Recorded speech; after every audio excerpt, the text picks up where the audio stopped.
Shalom Aleichem, my dear friends. Perek Gimel. Let's jump in. Let's talk about feeling good. Let's talk about feeling good. I see we got a supplier here. We'll talk after. Let's talk about feeling good. Hargosha Satanag. Feeling sublime spiritual pleasure. Hine etzem advekasi hargosha hashayches ve'achibur la'Hashem yisborach. If you were to sum up what Darkecha is that I feel close to God. I feel that I have what to do with God. Like God is not a foreign entity, a foreign being. I have what to do with God. And this is something that we want that you guys and for all of humanity to have for the rest of your life. No matter where you go, that there's a feeling like I'm connected to God. That's so important. However, there's two types of this experience. There's such a thing as a Darkecha that you don't actually feel all the time. It's not like shining and lit up.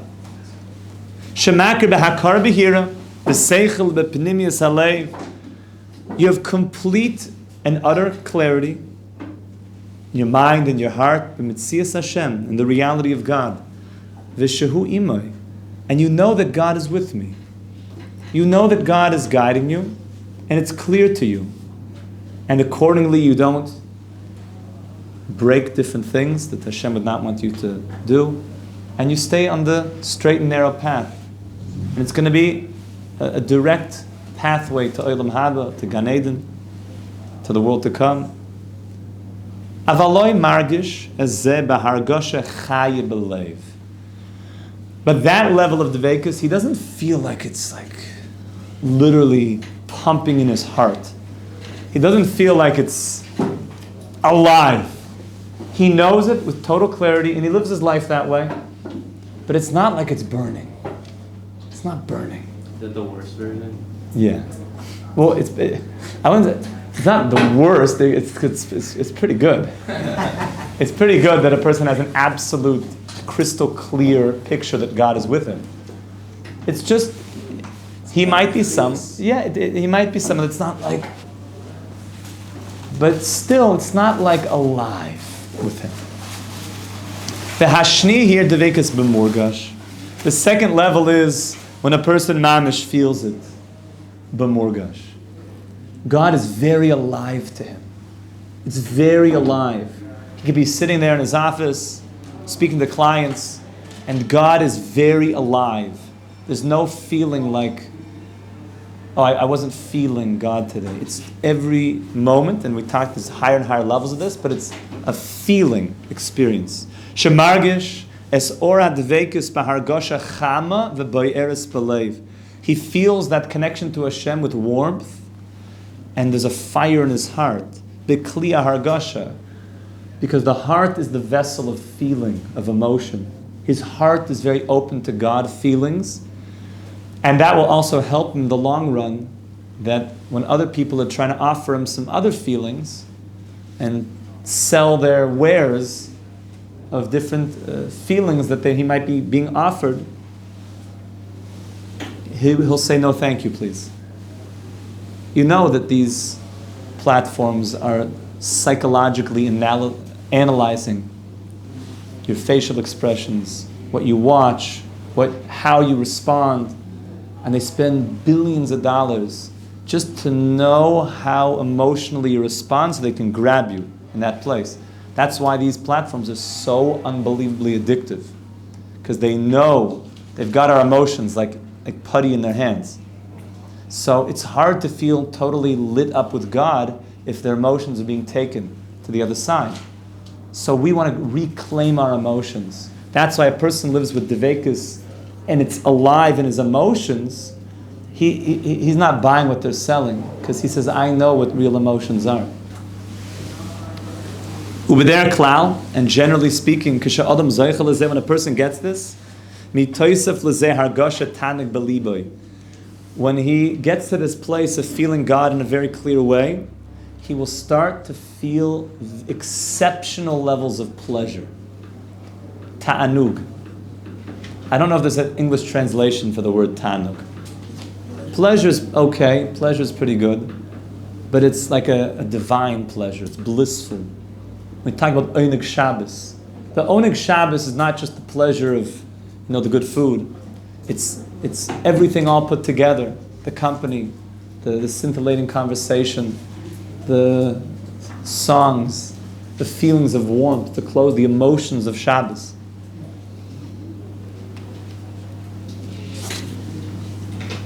Look at the note down below. There's 3 nekudos in feeling God's light. Aleph, the first level is an awareness that God is with us, with clarity, that as if to say, I see God.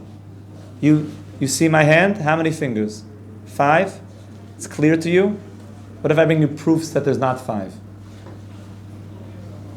You'll say, I'm not sure what kind of proofs you're bringing, but I know that there's 5 fingers. I can see it quite clearly.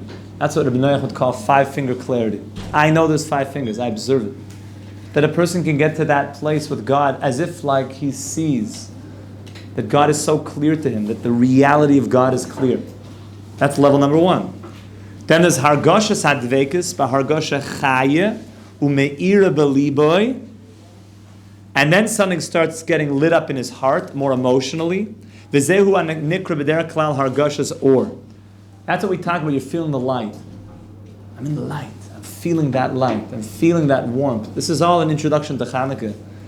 I'm feeling this light. That's a higher level. Gimel hatanug hamispashet b'hargoshes or. Then there's the pleasure that flows from having a feeling of that light. Okay, so the first step is an intellectual awareness. That's why we spent a lot of time speaking about just the basics of emunah and an intellectual connection to God as a reality, as a more firm reality than anything in this physical world, and a more rational reality than anything in the finite world. That infinite is more logical than finite. Because where does finite come from? Like we mentioned so many times, the non-starter. That infinite is the logical beginning point. And if infinite is the logical beginning point, then where does finite fit into the infinite? So really, infinite is the logical reality, but finite is undeniable. So the question shouldn't really be, how do you prove God? The question really should be, how do you prove finite existence? Finite existence needs an explanation. God doesn't need an explanation. That's straightforward. So once you start getting it clear in your brain of God's reality, that it's clear God is real, with all the steps we've been talking about, then it comes into a feeling state. That's point 2. And then number 3, you start feeling the pleasure of that. Okay, next page. V'hine, hamadrega harishoinos b'hargoshes ora devekes hi hargoshes ha'ora benafshay shemargish es ora Hashem yisparach b'toichai. He starts feeling God like in his nefesh. V'zeh hi hargoshes sheyesh la'adam b'shashu loimed Torah. There's a feeling when a person starts learning Torah that God is with him. Oy k'shemezamer ezen nigin. V'chein ma shemargish hashras hashchina k'shenichnas l'makom kodesh v'chadoyim. Or when he sings a song, a holy song, or he goes in a holy place, there's a feeling like, I feel something here. You get a guy staying up all night learning Torah, he feels very good about it. If a person starts singing a holy song, there's something real happening. This is not illusions, this is very real. Shekol Elohem hargoshes amitiyis. These are true feelings. Shenafshay nidbekes ba'or Hashem. That don't let a person say, you didn't really feel anything. You didn't feel anything. It's all just your imagination. It's a bunch of chemicals, chemical reactions, exploding in your brain. No. You're feeling God. You're feeling God. It might be on just a very introductory level, but it's God nonetheless, and not to be mistaken. God's real. He intended for you to have a relationship with Him. You think God would make a world and say, yeah, actually, the whole purpose of existence is to have a relationship with me, but you're actually never going to have that. You actually never really feel anything. Really? Is that also logical to you? I'm not saying that there's no such thing as unauthentic and non-real feelings, which we call dimyonis shav, which we call just illusions. Generally, that happens when there's any avera involved. So you have a person, and there's two people, and they're not married, they're not intending to build a life together, but they're just swaying to the music together, and it feels so nice, but there's a lot of potential problems here. So that's right. Let's not even say it. There's a lot of problems here, and therefore, a feeling that's coming, but there's some isser involved. A person makes a bracha and he eats the cheeseburger. Oh, thank you so much, Hashem. It feels so close to you right now. Wow. And the guy was mekubal making the food, and he shows how you could even make a yichud of basar v'chalav and the nitzotzes in it, and stay away from those types of and I feel it. I feel it. People felt it by Shabbat Tzvi Machshemai. But it was all Isser. It was all Isser. So we're talking about not Isser. We're talking about here mitzvah. We're talking about Klipas Noiga. We're talking about which is going to go into mitzvah. We're talking about real stuff. That when a person's learning Torah and he feels something, that's a real feeling. You should take stock in that. When you feel good from a learning session, something pierced through.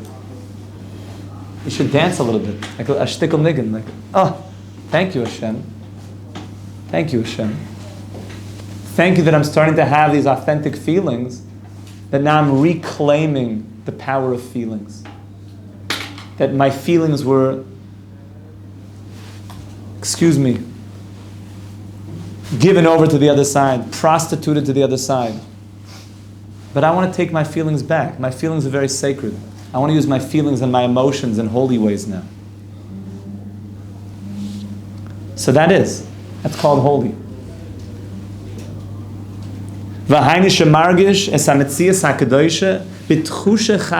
He feels it. When a person feels something on a Thursday night with Rav Zucker, and he closes his eyes and he's feeling like, when you hear hundreds of voices singing together, and Akiva is playing, he's so good, and it's just like the harmonies and the whole, and you're singing words of King David, and it's like it's not the first time we've sang these words. You're in a lineage of an ancient people, and you feel connected to something. That's a real feeling that God is saying, "I'm here. Don't forget about me, I'm here." And it feels good. The person comes out of it like, that was nice. That was good. I remember there was a Purim. It was one of my favorite Purims is when you have Purim, Shechal de Erev Shabbos. A lot of people have what to say, but my opinion is it's so special when Purim goes into Shabbos Kodesh, the bracha that you get. It's a different type of a mitzias because you have to finish the Suda, because you have to, it's a lot of avodah. So, and obviously that Leil Shabbos, the davening, and every place has there's 7 chazans. In my shul there was at least 10 different chazans, all at the same time, and but holy, like mamish heilig. And I remember coming back that night with mechubed, whole like Shabbos stick, not wild, holy. And we sang the Baal Shem Tov's niggin. There was some of the old Chevra were there. Some of my old, you guys remember Trevor was there. Akiva, there's a bunch of other Chevra that were there. And I remember it was late into the night that we sang the Baal Shem Tov's niggin. And there's a certain energy you have after Purim that's very special, sort of a come down, and you're sort of you're really buzzing. My Rebbe always says, Ki toiv doidecha miyayin. Like King Solomon says, Ki toiv doidecha miyayin. That better than all the yayin, all the yayin of Purim is the doidecha, the yedidus, the intimacy that comes after all the wine is kind of going and just settling. That's like the post-Purim energy. Ki toiv doidecha miyayin. And we sang the Baal Shem Tov's Nigun, and I looked around. It was the most pleasurable experience. We all took us, afterwards we were just in silence for a long time, feeling just, and the Shamas sort of hovering a little bit. And then I just remember saying, we were all like, oh my goodness. There was so much pleasure. And I remember saying, that nigun is so holy. You could tell the neshama that brought that nigun down into the world. And there was so much onik, it was so much pleasure to sing a holy nigun. So that's what we're talking about. And that's real. That's very real. It's very real. And there's obviously higher and higher levels. And that's why you should organize your life accordingly, where you're conspiring to give yourself the most opportunities to do this. That you conspire to have the most opportunities, that you can have these experiences. In the beginning it starts, it's a little bit lighter. As you start feeling more and more, until you start buzzing, literally your nefesh. There's people around, you see like that. Rabbi Dovber comes into the yeshiva dancing, singing. It's not just the yeshiva, it's in him. God is in him. And the more it becomes real and real and real, it's like your nefesh is feeling electrified with feelings of God. And you're in it all the time. Until the point that your whole life force is from this. There's nothing else that pales in comparison, except that feeling of closest to Hashem. You think if somebody told Rav Zucker, there's a new movie, you never saw this, it's unbelievable. And everyone's, do you think Rav Zucker would blink an eye like, you think it would even be, there's no Havamina. You get Itchmar. There's such a movie you never saw, Rabbi. He said, he laughs at all the guys, jokes and stuff. It doesn't offer anything. Nothing's being offered here. That's the inyan. Because your whole chiyus is coming from Hashem. The kaviyachol ki'ilu roya manish mul eina v'liboy es metzias Hashem yisbarach neroiv shehu margish oisei. It's real to you. It's real to you. So why would I want something that's such a lower pleasure when I'm being enlivened by the greatest pleasure in the world? When you really start connecting more and more to Hashem in that real way, you start feeling a lot more energy, a lot of life force. More than all of the pleasures, more than all of the Wagyu steak dinners, more than all of the fill in the blank, exciting movies that you could watch, all put together, pales in comparison. Whenever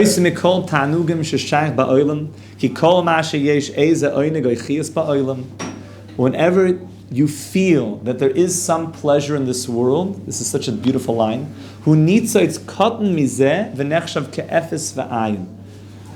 pleasure in the world that you feel, this is so important, is a spark from God.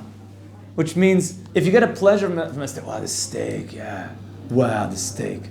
The whole night you spend that, we're going for the steaks, right, guys? Yeah, we're going to steak. Then you get to the steaks. Yeah, steaks. Yeah, which one are you getting? Yeah, steak. Whoa. Oh, it's great. Yeah, the steak. Saying you ate the steak. Whoa, yeah. Oh my goodness. And after it's like, whoa, what steaks? The whole way home, that was the best steaks ever. They're so good. That's so pleasurable. Again, next day. So, what are we doing for dinner tonight? Steaks. Yeah, that's steak. Yeah. So whatever that pleasure is, that's just a nitzoitz. That's a spark of pleasure from God, who is the sun of pleasure. So you got like a spark that flew off. That spark was getting you all pumped up. But imagine you could go to where the spark came from. So you offer Chimar something, a spark. He's like, I'm in the sun right now. You say, here's a spark. Yeah, shkaya, it's gewaldig. I'm inside the sun. So that's what it means, that compared to the sun itself, it's nechshav ke'efes va'ayin. It's like, what are you offering? What are you offering? Yes, Bear. So why on Shabbos, such a spiritual day, do we get involved in the, so to speak, because there, it's not even the spark. There, you're in the sun. It's all Hashem. You're in the sun. There, you don't get lost in the sparks of it. You realize that it's all connected. Shabbos, Lashon, Tshuva. It's all, you're in the sun. That's why you should have all the sparks, because they're not sparks then. They've returned to their source. The more pleasures on Shabbos, the better. Because you don't see it as a separate spark anymore. You see it as inside the sun. The spark as it was before it left the sun. So why not, which isn't true during the week? During the week, we have a hard time associating with the sun. During the week, we see it as like a separate thing. The covering of the steak takes more of our consciousness than the spark inside the steak that came forth from the source of all the sparks, Hashem. Yeah. Okay. The idea of the steak that like you have it, it's great, but it's not like permanent pleasure, and like it just goes away. The idea of the steak is that it's very easy to get lost in the sauce, to quote a technical lashon. It's a Gemara somewhere in the Kesubas I saw one time. So the idea is that when I see the steak, I generally don't associate it with a godly experience. I associate it with get that piece of rotting flesh into this system as quickly as possible. Now, when you kind of put it like that, it's like rotting flesh. Oh yeah, what's like all the big hype about? But I get lost in the external of it, and therefore the pleasure of the steak is what's interesting me. And we talk about it. Oh, do you see how he fried those onions on there? Oh. But really, where's the flavor of the onions and the flavor of the steak and how it's seared just perfectly and paired with the right wine? That's all from Hashem that's giving it that flavor. So if while you ate the steak you were able to feel this is God giving it this flavor, then you could. Like the Gemara says that Rava would have meat and wine before he would go learn, because it would open him up that these were ways to connect to Hashem. So on Shabbos, when the externals fall away, ideally, you're able to associate all the flavors back to Hashem. During the week, though, we get kind of lost in the external of it. But a big takeaway of that is, yes, when you do have some food today, the next time you eat something, try to associate that the flavors that I'm experiencing right now are being given to me from Hashem as a gift to connect back to Hashem, which is the ultimate pleasure of all existence. We should mamish be zayik to this. Amen.